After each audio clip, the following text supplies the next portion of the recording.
Welcome to Season 3, Episode 2 of Chopping It Up. My name is Gabe Henderson, and today we have the, free agency edition of the show. 3 guys that were free agents this offseason that are now Minnesota Vikings. We got Blake Cashman, the hometown kid, Blake Cashman. To my right, to my left, Jonathan Greenard, and then to his left, Kamu Grugier-Hill. Guys, this is unique, right? Because y'all are teammates now, but you guys were teammates a couple of years ago in Houston. Like, describe that transition off the field, getting acquainted to, the familiarity that you guys had before you got here as teammates.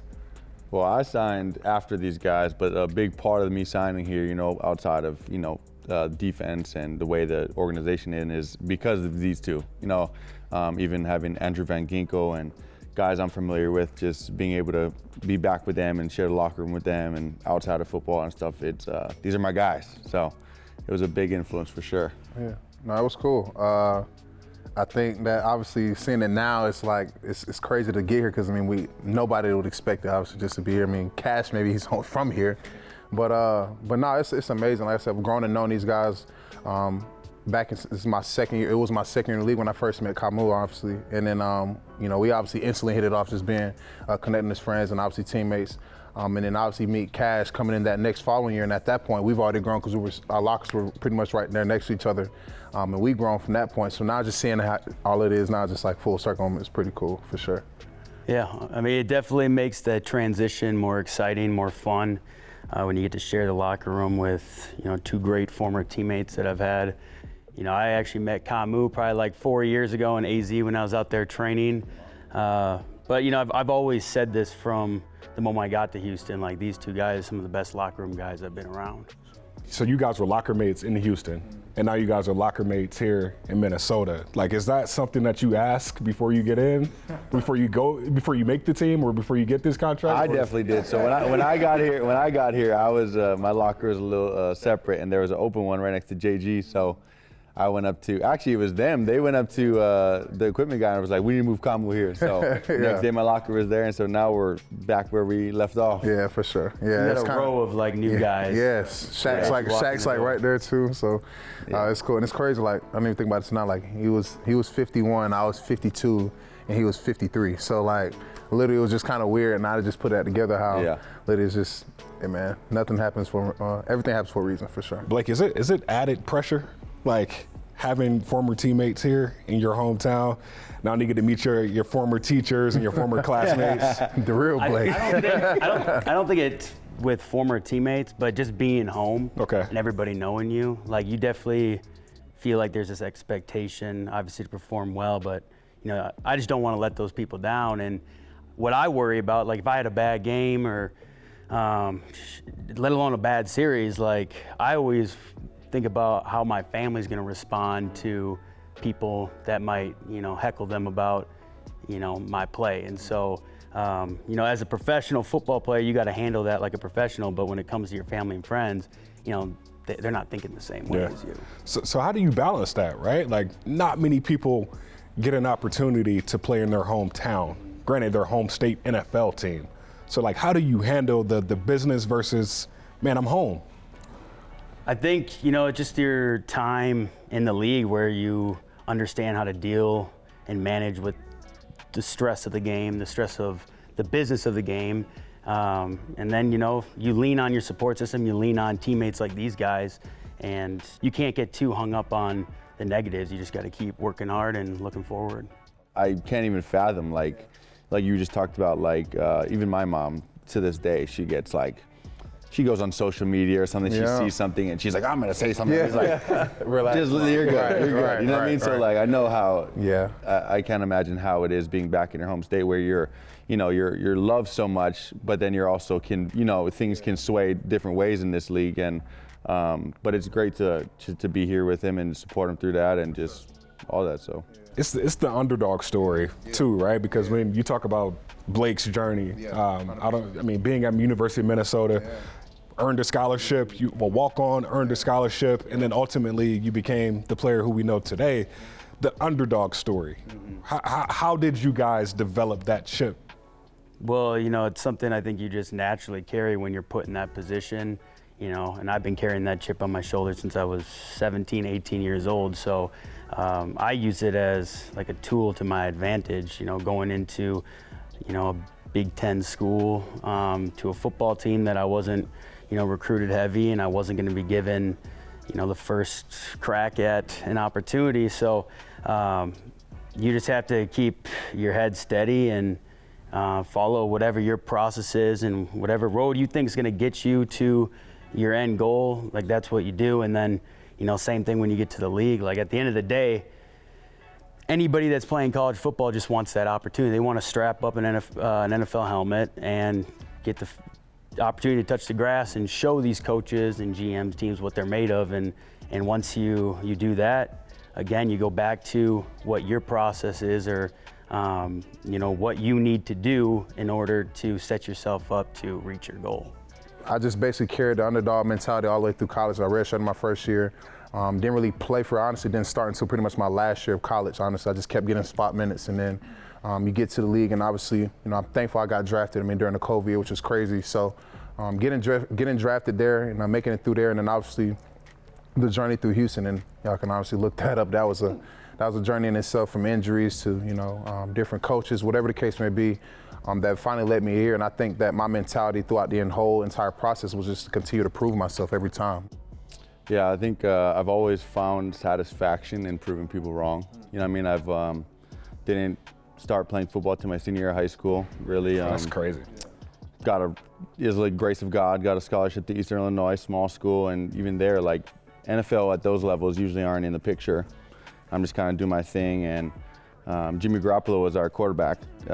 So he was a junior when I was a freshman, and after he got drafted his senior year, I was like, that people can get drafted. People can get drafted. Kind of opened the door, and I kind of set my mind on it. And it's funny. I even, people laughed at me and kind of just were like, yeah, okay, whatever. And then, it's just one of the greatest feelings when you do something that people don't expect you to. But that's in everything, right? In like your play, the way you work out, the way you train, the way you just do anything in life. And so being where I'm at now is just crazy looking back. I've been a full-time starter in this league. I've been just a special teams player in this league, and like, I'm fully confident I could do whatever my role is. I'll be the best at it. You know what I mean? Like, how'd you figure out your why? I think my why has probably changed since. I think it's a little easier, right? When you're young, you're hungry, you're like, this is my dream. I'm living this out. I think that's the easier part. I think when the league truly starts to show the business a little bit, and you're moving teams, or you're doing this, and you're a starter, now you're not a starter, like stuff like that.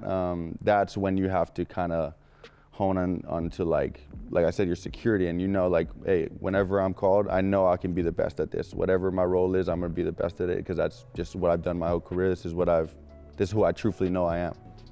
I think whenever you get to the point we're all at our career, and I would even put a number, like once you get past 4 years, like there's 3 things I think every player has, and that's accountability, discipline, and sharp focus.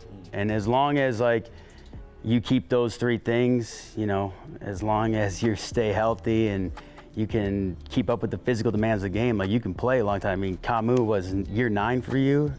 Like, that's insane. But that's everybody's goal going into the league. And with accountability and discipline, like, that demonstrates trust. And every GM and coach will talk about, like, they have to be able to trust their guys, that they understand, their job, and that they can rely on them. Because I've played with guys that are very talented, but coaches just can't trust them. You can't have 3 great plays, and then the next 10, you're just all over the field. And then on top of that, like with the focus part, this game demands a lot out of us. And at the end of the day, we're still human beings. We have a life outside of our job, but you have to be able to prioritize your responsibilities and make sure you get the necessary work in that this job demands. So what you just said kind of made me think about this. I want to do a mental wellness check. Oh yeah, 1 out of 10. I love that. I'll start with myself. I've been up and down. I had a daughter a year ago, so lack of sleep, everything that kind of comes with that. Still trying to keep the demands, and like making sure my level of focus doesn't drop. that's affected my mental health. I feel like I'm at a better spot now. Yeah. So I'll give myself a 7 out of 10. I'll start with you. Today, I'd give myself like a 9 out of 10. Oh, nice. Before, last, probably month, probably like a 6 or a 7, but I felt like I was dealing with so much outside of, the building, outside of work, looking for a house, moving, having all these obligations on my schedule, now being back home. So I felt like I just wasn't getting my me time in, which is, something I need. That's something I do in season where like Friday afternoons and, whatever our period is during the day on Saturday, like I need that time to myself and to do what I need to do to just shut my mind down and clear my head. So it's been exciting. And hey, I'm from Minnesota, so anytime the sun's out and you're coming up on the summer, it's a great time to be alive as a Minnesotan. Yeah, that sun is beautiful out there, man. That's memeable. Anytime I'm from Minnesota. The sun is gonna bring it up. Nah, man. Kind of like Cash, man. I would say right now for sure I would say that 8.5 to 9. Okay. Just because now I can finally kind of just focus on ball. I had a lot going on obviously before, dealing with past season obviously. It's kind of like you, I just had my daughter back in September of last year. So dealing with that during the season, even leading up until my now wife, when she was pregnant at the time, and that was just stressful as it is. And we're going into year 4, contract year coming up. As we all know, that time was just stressful. So then I was getting married. I got married about 3 weeks ago now. So literally was planning for that the entire time, and then obviously free agency. So we didn't know where we were going to be. We still had our spot back in Houston, and we're still trying to figure out getting everything situated for the marriage in Georgia. And then obviously you deal with the department. I'll just be real. Obviously, Houston, I was there for the past 4 years, got drafted there. Only place I knew, so this is going on year 5. So departing there was obviously a transition, a different feel, and then obviously a little bit unexpected at times too. So, and taking care of everything, my mental was trash. It was I think the best thing about it was the wedding when I got married that was the only day, and I told my wife that that was the only I can truly just bask and be in the moment. Everything was just all right, here, wait a minute. You're here with all your people that love you. You got the love of your life literally right here in front of you. When she came down the aisle, that literally, my whole world literally just sank down, just got quiet for a second. Had some tears out there, but man, that moment I think made my mental go up so much more because it just put everything back in perspective. Because kind of like we were just speaking about keeping the main thing was what I struggled with, because at the end of the day, there's so many things going on. New place, new life. You're about to be married with a child now, and I'll say it. I went to therapy last year during the season. That was one of the biggest things that I had to do. I didn't want to because I felt like I had everything in control. Obviously, I have a very strong relationship with God, and my now wife, she was amazing. Every time I come home, it's, I'm throwing things off of her that I'm dealing with up there at work. But that therapy, I highly recommend, if it gets to that point, to go seek help in that aspect. So it'll be beneficial. I would second that. Yeah, for sure. Therapy is huge. Yeah. Kamu? Yeah, I think, so my wife, she feels super deeply, so big struggle in our relationship early on was that I didn't open up enough about how I feel. Yeah. But I don't know, I feel like sometimes I'm she teases me I'm like a golden retriever. I'm kind of always just so I'm always joking. I'm trying to keep moods very light. So maybe a toxic trait, like she says. Because you kind of hide it a little bit. Yeah, I try and not acknowledge too much of my emotions as much as I probably should. So I'm working on that. But I think right now it's easy, right? Vibes are great. Everyone, we're in a new locker. I'm back with my boys. New team, new state, new start. Same with him. Just got married this year, so I feel really great right now. But definitely, I think there's times where I feel like I could be better at the way I handle situations and just being able to open up to that. I was kind of. Not like my mom raised me this way, but it's kind of the way I was as a child was kind of just I just kind of didn't talk about how I felt or whatever. So you know, for the mental health stuff, it's a new avenue for me. And like I said, I think it's definitely not a healthy thing to like, yeah, if I'm feeling this way, I'm going golfing. I'm gonna get my mind off. I'm going to the beach or something, you know.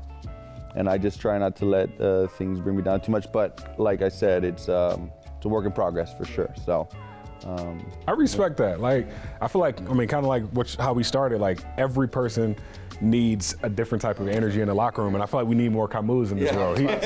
Like that's like you say that. Like, a lot of people don't understand like that. It's not, and that's not you. That's just how you're wired. But like, I was like that at first, and me, as y'all know, I'm the emotional guy of the group.